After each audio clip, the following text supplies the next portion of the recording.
皆さんこんにちは、激地です。今回のモッド紹介はサイバーパンク2077。このゲーム発売から2年ほど経つんですけども、すでに山のようなモッドがネクサスにアップされてます。で、僕自身ゲーム本編はほとんど進めてないんですけども、ちらっとネクサスを覗いてみて妙にサイパンのモッドが気になってきたので、DLC の配信前、現状のゲームバージョンで使えるモッドをしこたま漁ってあれこれ試してみました。今回はその中から厳選したモッドの紹介と、多くのモッドの前提となるツールの導入方法を簡単に説明させていただきます。サイバーパンクのモッドを導入する際、使用するモッドマネージャーは今のところ、これといったものがなくてですね、一応ボルテックスがベータ版ではありますが、公式に対応しているようなので、ボルテックスを使っていきます。ですがですね、モッドによってはボルテックスで導入するとうまく反映されないものもあります。その場合は手動で直接ホルダーへ配置していきます。確実なのは全て手動で導入するというのが手っ取り早いと思いますが、これだとモッドの数が増えてくるとですね、管理しきれませんので、基本的にはボルテックスで導入で、ダメなら手動でといったやり方でやっていきます。それではまず基本となる前提ツールの導入から進めていきます。今回紹介するツールは全て手動で導入してください。ボルテックスでも可能ではありますが、正直各ツールがちゃんと動いているかどうか把握しづらいところがあるので、確実な方法でやっていくのをお勧めします。で、最初に導入するモッドは全部でこれだけですね。レッドモッド、サイバーエンジンツイーク、サイバー CMD、レッドスクリプト、レッド 4EXT、ツイーク XL、アーカイブ XL、マテリアル&テクスチャーオーバーライド、インプットローダー、ネイティブセッティング UI、モッドセッティング、以上の11個のモッドを導入しておけば、大概のモッドに対応できると思います。概要欄にまとめてリンクを貼っておきますので、ドカッとインストールしておいてください。これでモッドを導入する準備ができましたので、ここからどんどんいろんなモッドを入れてみて遊んでいきたいと思います。それではよろしくお願いします。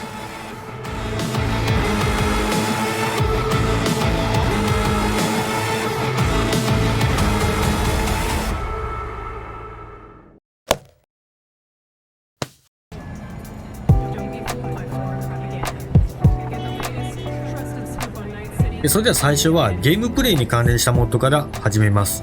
1つ目はリアリスティックトラフィックデンシティ。ナイトシティの交通量を増やして現実的で生活感のある街並みの雰囲気が演出されます。車と歩行者ともにスポーンする数は増えるようですが、特に車の密度が上がって街中でしょっちゅう渋滞が起きるようになります。当然ですね、パフォーマンスヒットもなかなかなものですので、群衆密度の調整には気をつけてください。オプションのエクストリームエディションではさらに全体的な密度が上がり、運転中でも車と群衆の密度の低下がなくなります。で、サイパンでは結構車の運転難しいですよね。少しスピードを出すとすぐに何かにぶつかってしまいます。で、こちらのモッドで車の密度を増やせばさらに慎重な運転が要求され、普通に運転していても事故ることが多くなります。なのでせっかくなので事故の演出を派手にするこちらのモッドも入れてみてください。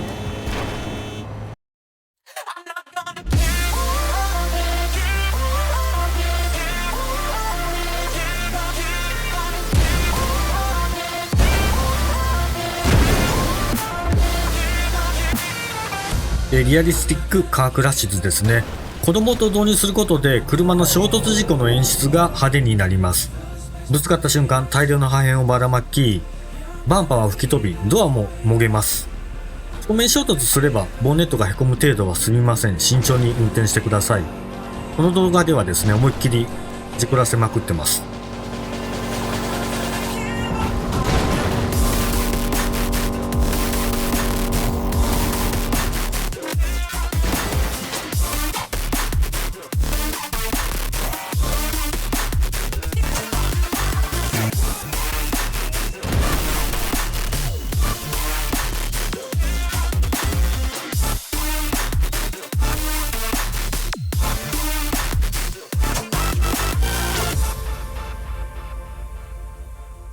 お次はイマーシブタイムスキップ。タイムスキップの時間経過による日の進み方をリアルタイムに眺めながら実行できます。起動するには専用のホットキーを押すか、サイバーエンジンツイックでキーバインドを設定する必要があります。デフォルトでは大きい長押しです。そして GTA トラベルですね。どこからでもどこへでもファストトラベル可能。で、実行時にかっこいい演出が入ります。すごいのは、FT のロード時間、これが大幅に短縮されて、目的地へ一瞬で飛べます。で、飛ぶといえば、次はこのモッドですね。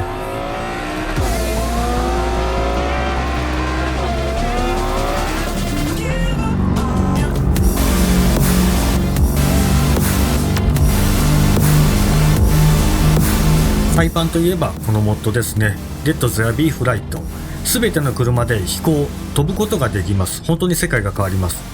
車で空を飛ぶというですね、斬新な発想を形にしてしまっているのがものすごいと思いますが、僕が驚いたのはこのモッドのクオリティの高さですね。全く違和感がなくバッチリハマってます。本当に素晴らしいです。ただしですね、導入に関して現状のゲームバージョン 1.63 では注意が必要です。このモッド同じ作者の方のモッドセッティングが要件となっているんですが、モッドセッティングと合わせて導入すると起動できません。で、投稿欄にですね、バージョン 1.63 での暫定的な導入方法を書いてくださっている方がおられます。こちらの方法でちゃんと導入できます。やることは簡単で、モッドセッティングメニューのフォルダ内にあるファイル、モジュラーレッツを削除するだけですね。これでゲームを起動できて、フライトもしっかり機能します。ただしですね、モジュラーレッツを削除することでどんな不具合が起こるのかわかりません。僕はこの状態で数時間遊んでますが、特に不具合ないんですけども、導入に関しては、自己責任でよろしくお願いします。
2つ目のカテゴリーでは乗り物関係のモッドをご紹介します。サイパンではですね、車、バイクといった乗り物がビジュアル、乗り味的にですね、非常に魅力的だと思います。その中でも特にかっこいい、面白いと思ったスタンドアローンで新規に追加できるビークルモッドをまずはいくつか見ていきます。で、今走っているのはパガーニゾンダ、イタリア製のスーパーカーですね。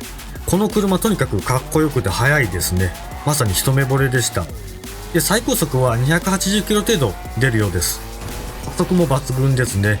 瞬発力があるというより、安定してぐんぐん加速していく感じが気持ちいいです。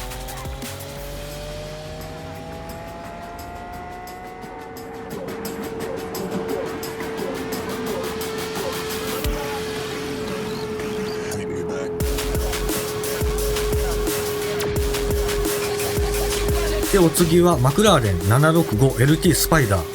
イギリスのこれまたスーパーカーですね。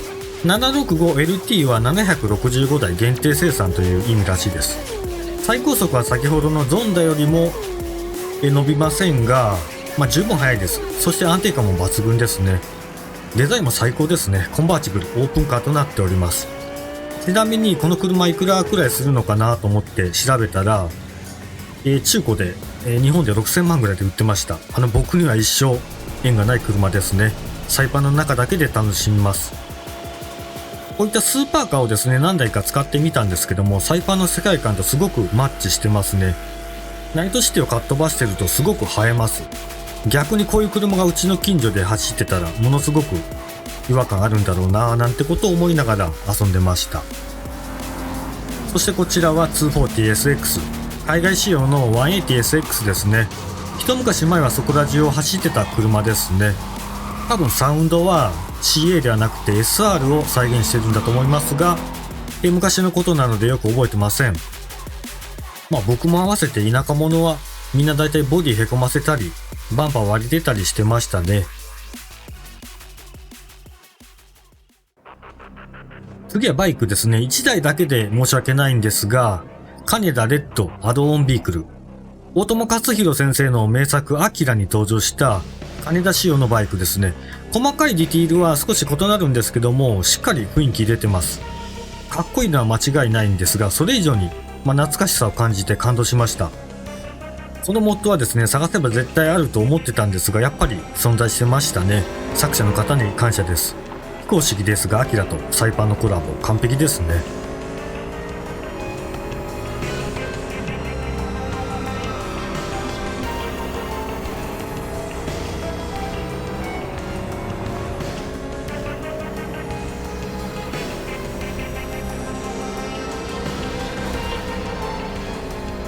で、ビークルモッドラストはサイバービークルオーバーホール。バニラの購入可能な全ての車両をオーバーホールします。で、変更されるのは最高速、ギアの追加、馬力の向上、ハンドリングとブレーキの改善ですね。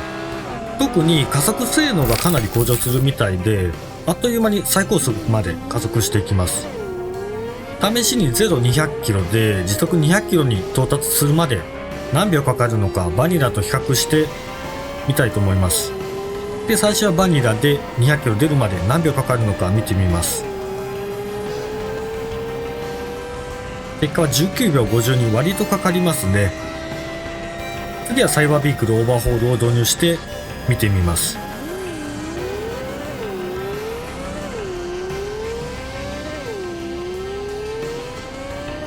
結果は8秒29、あっという間ですね。その後もどんどん加速していって、カリバーンでは300キロを超えました。馬力と最高速の向上に合わせてハンドリングとブレーキも強化されてますので、無理なく運転できるようです。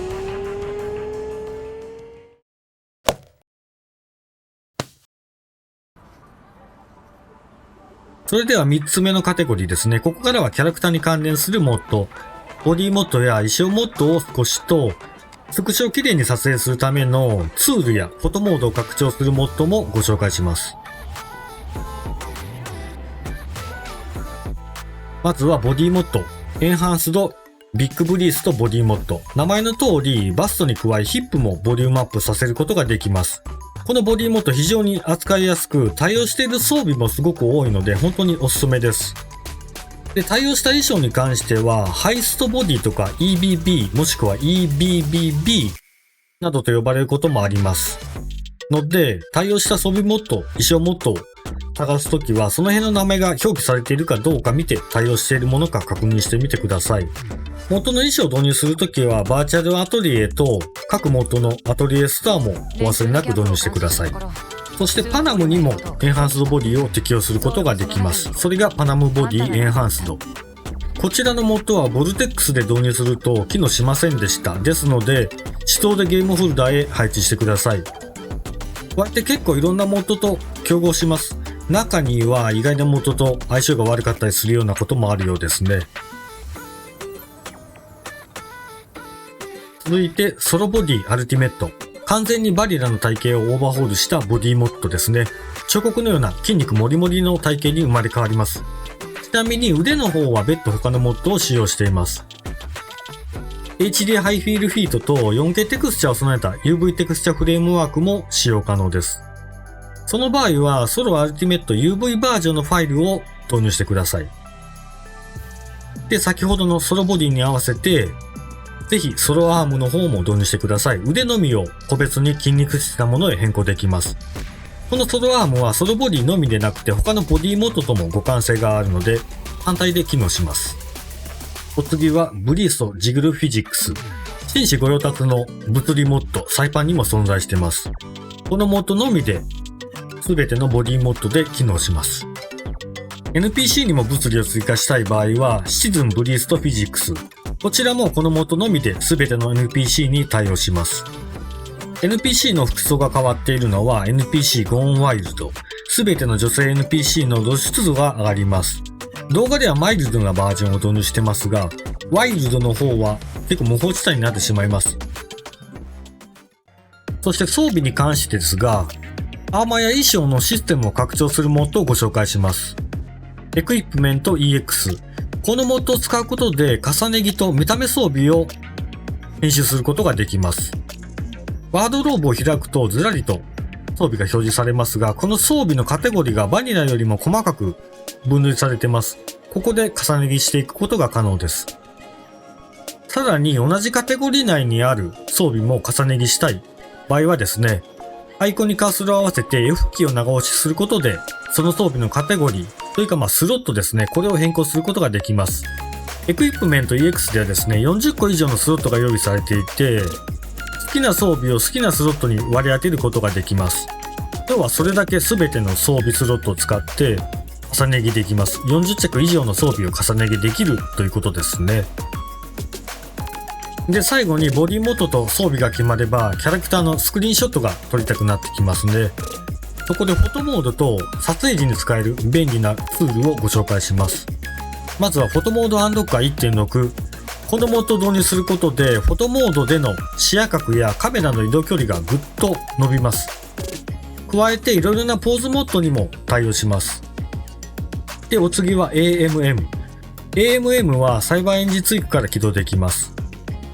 で、ここではフォトモードでのカメラ目線の設定を変更してみたいと思います。ツールタブのルックアウトカメラ。ここに All、ヘッドオンリー、アイズオンリーとありますが、これはカメラ目線をオンにしたときに、全体か頭のみか目線のみか、どの部分でカメラを追うかの設定ができます。僕はいつもヘッドオンリーにしてます。これだとポーズが崩れないので便利ですね。そしてタイムアクションの項目ではその場で時間帯を変更できます。光の当たり方をですね、その場で確認しながら調整できるので、これも重宝してます。そしてライティングですね。これはものすごく使いやすくてクオリティの高いこちらのモッドぜひ一度使ってみてください。チャーリーキャラクターライティングスイート。いつでもどこでも簡単にキャラクターの周辺に光源を追加できます。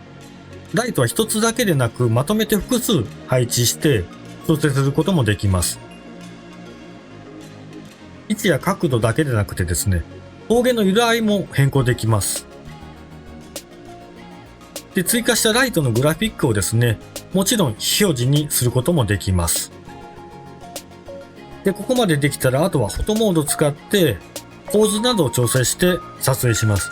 ただその時ゲーム内でスクショを撮るとですね、時間がかかるだけでなく CTD も起きることがありますので、プリントスクリーンや録画ソフトなどを使ってですね、撮影することをお勧めします。その際、撮影機を押した時にカーソルが表示されないように AMM のディザーブルフォトモードカーソルにチェックを入れておいてください。そして最後にもう一つ、エクイプメント EX を導入している場合、ワードローブで登録したコーデをフォトモード時に選択することができます。これも便利ですね。こんな感じでいろいろ使いこなしてみて、綺麗なスクショを撮影してみてください。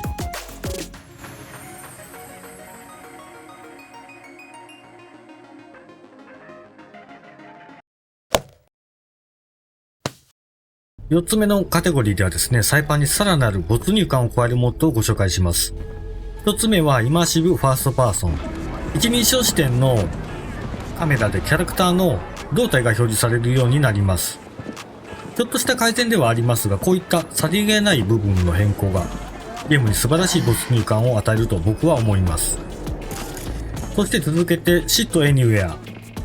ナイトシティのベンチや階段などをターゲットすることで実際に座れるようになります。座った後はカメラを動かして自分の胴体も眺めることができます。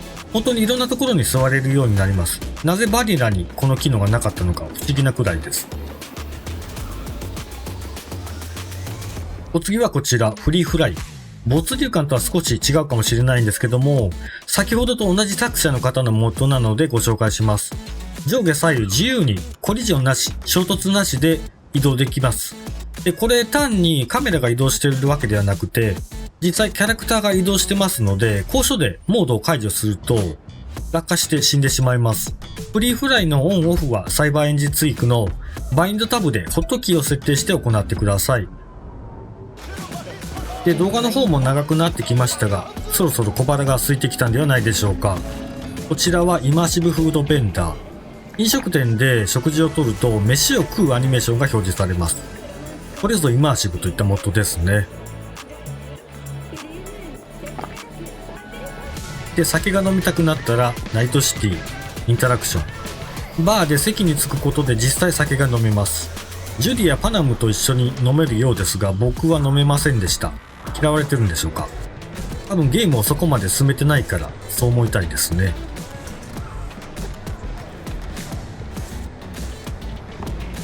そして一杯やった後は公共の交通機関で帰宅してください。メトロシステム。このモッドでナイトシティを循環する電車へ実際に乗れるようになります。まさに没入感の塊のようなモッドですね。電車内では1人称視点と3人称視点の切り替えも可能です。車内の車窓から電車に揺られながらナイトシティを眺めていると、生々しい生活感を感じることができます。レッド・ゼア・ビー・フライトといいですね、このメトロシステムといい、こういうのできたらいいよねというアイデアをですね、完璧に形にしてしまうモッダーの方々に本当に凄まじいと思います。ただ使わせてもらってるだけの寄付もできない僕のような貧乏人はですね、動画を作って感謝の言葉を述べることしかできません。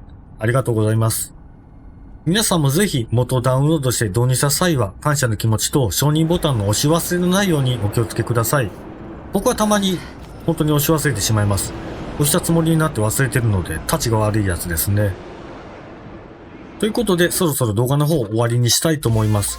今回の動画では乗り物やキャラクター関連のモッドが中心で、戦闘系のモッドは一切出てこなかったと思います。というのも僕の方がまだあまりゲームを進めてないため、戦闘とか武器に関する知識が全然ないので、モッドを使ってないです。なので、今後はある程度ゲームを進めた上で、戦闘系のモッドもいろいろ試して、また動画を作ればいいかなと思っています。その時はまたぜひ動画見てください。よろしくお願いします。それでは長くなりましたが、この辺で終わりたいと思います。ご視聴ありがとうございました。